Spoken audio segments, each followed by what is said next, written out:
আমি সব ক্ষেত্রে মানুষকে প্রেফার করি যাতে প্রত্যেকে নেচারের সঙ্গে জুড়ে থাকে। আমি যখনই সময় পাই তখনই এই সব নেচারের সঙ্গে আমি জুড়ে থাকি। তার কারণ যত এই নেচারের সঙ্গে জুড়ে থাকবো তত কোথাও না কোথাও আমার এই আত্মা এই প্রকৃতির সঙ্গে মিশে থাকবে।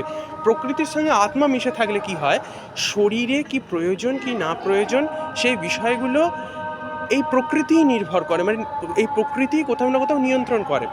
তো বহু ক্ষেত্রে আজ আমরা প্রকৃতির থেকে দূরে আছি বলেই আজকে আমরা এত কষ্টে আছি, বহু ক্ষেত্রে এত পীড়ায় আছি।